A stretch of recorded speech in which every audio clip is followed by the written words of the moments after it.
Assalamualaikum warahmatullahi. Salam sejahtera semua murid. Apa khabar? Diharap semua yang dalam keadaan sehat walafiat. Bertemu lagi kita dalam sesi PDP online untuk kali ini. Pada hari ini kita akan masuk ke dalam bab yang baharu, iaitu bab 4, lukisan berskala. Mengapa kita perlu belajar dalam bab ini? Ini adalah kerana lukisan berskala digunakan untuk memberi gambaran tentang ukuran objek atau jarak sebenar. Selain daripada itu, lukisan berskala juga banyak digunakan dalam bidang arkitek, kejuruteraan, fotografi, sains, reka bentuk dan juga teknologi dan juga pelbagai bidang yang lain. Mari kita lihat untuk objektif pembelajaran pada hari ini. Diharap murid dapat mengkaji dan menerangkan hubungan antara ukuran sebenar objek dan lukisan pelbagai saiz objek tersebut dan seterusnya menerangkan maksud lukisan berskala.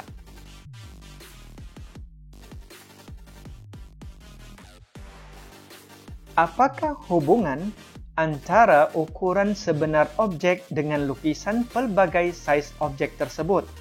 Tahukah anda peta yang terdapat dalam perisian atau apps aplikasi yang dicipta untuk memudahkan perjalanan seperti Google Maps, Waze adalah dilukis mengikut suatu skala yang tertentu. Gambaran jarak yang digunakan di antara dua buah bandar dalam perisian tersebut adalah berkadaran dengan jarak yang sebenar. Contohnya dalam rajah yang tertera di dalam skrin, jarak di antara Johor Bahru dengan Kuala Lumpur digambarkan dengan mengikut skala 1 cm kepada 50 km.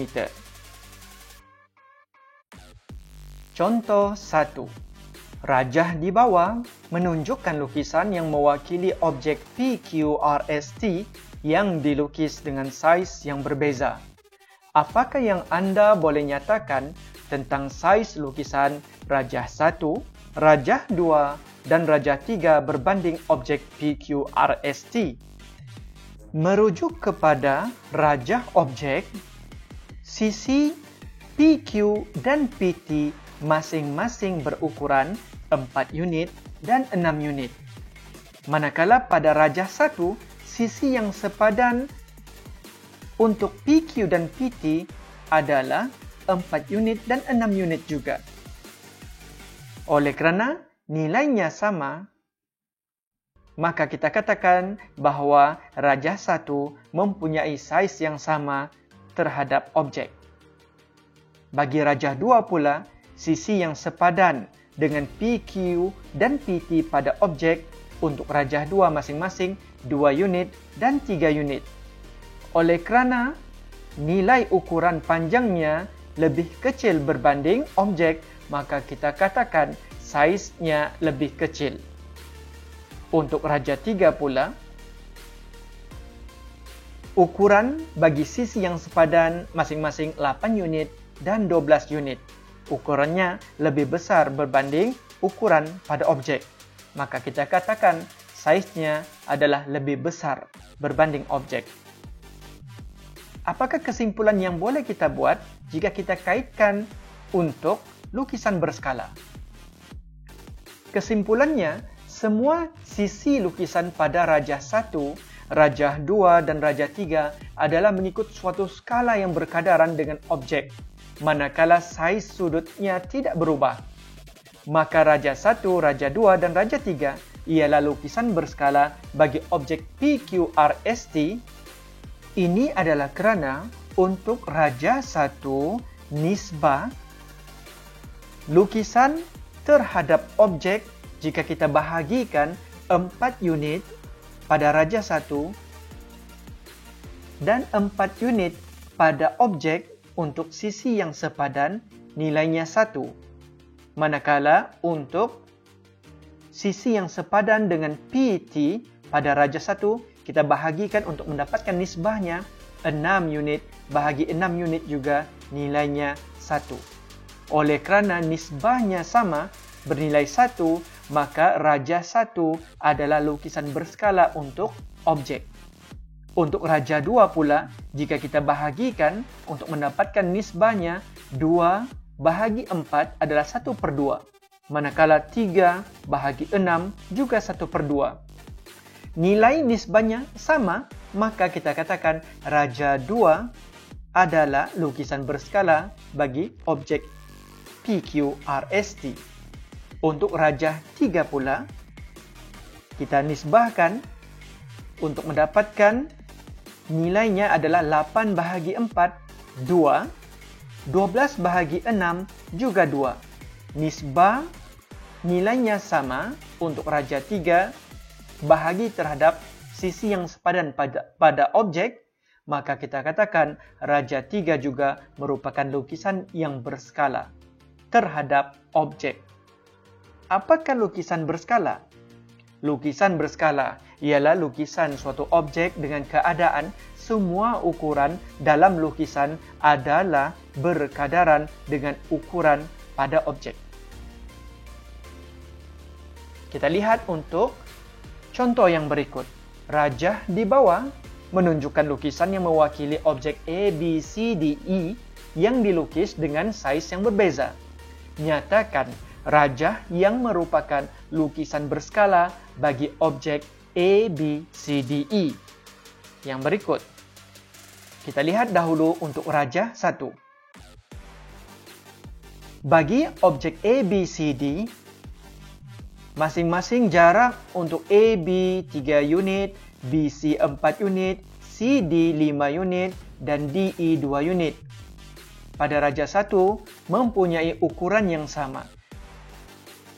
Untuk menentukan sama ada Raja 1 adakah ianya lukisan berskala bagi objek A, B, C, D, E, kita akan dapatkan nisbah Raja 1 bahagi objek untuk sisi yang sepadan. Kita lihat yang berikut. 3 bahagi 3 yang berikut, sisinya yang sepadan, nilainya 1. 4 bahagi 4 yang berikut, nilainya 1. Sisi yang sepadan 5 bahagi 5 juga 1. Dan yang terakhir 2 bahagi 2 nilainya 1.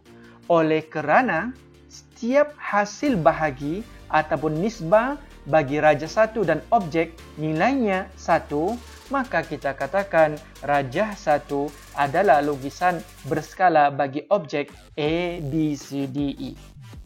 Untuk Raja 2 pula, kita lihat ukuran panjang sisi bagi Rajah 2. Kita akan dapatkan nisbah hasil bahagi Raja 2 dan objek A, B, C, D, E bagi setiap sisi yang sepadan. Kita dapati bahawa 4 bahagi 3 yang berikut, sisinya yang sepadan, nilai hasil bahaginya adalah 1/3.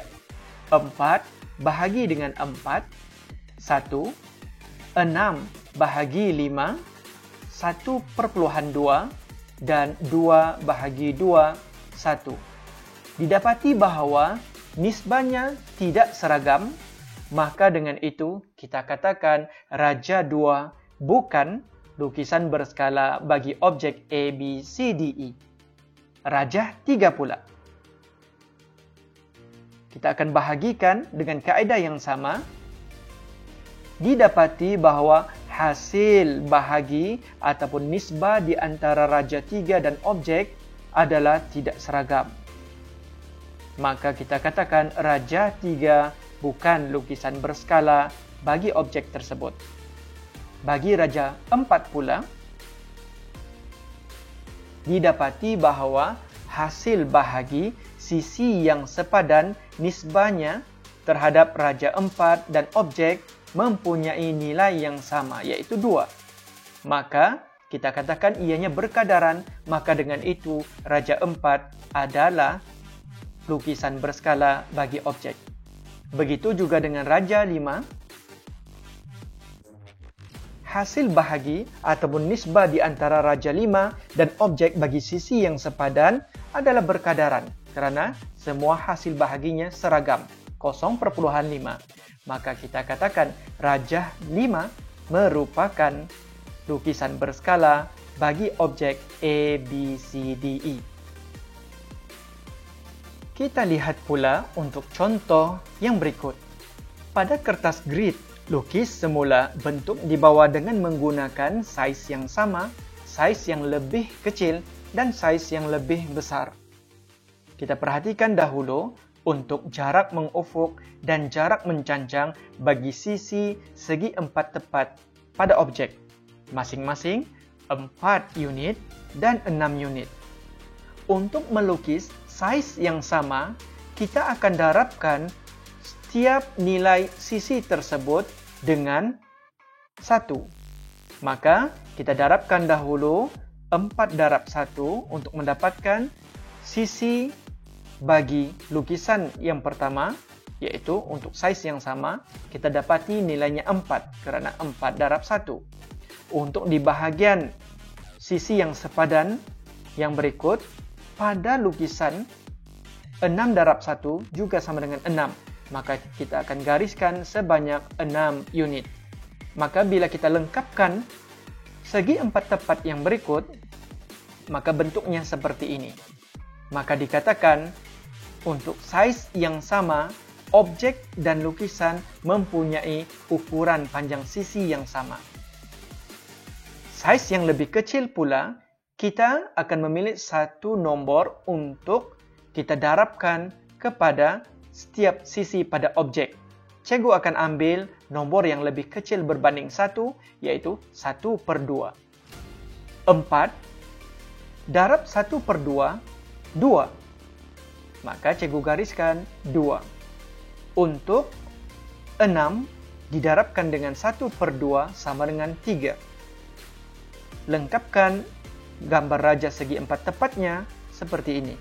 Maka untuk saiz yang lebih kecil berukuran 2 darab 3. Bagi saiz yang lebih besar, kita akan darabkan setiap panjang sisi pada objek dengan nombor yang lebih besar berbanding 1. Cikgu akan ambil nombor 2. Maka 4 darab dengan 2 sama dengan 8. 6 darab dengan 2 sama dengan 12.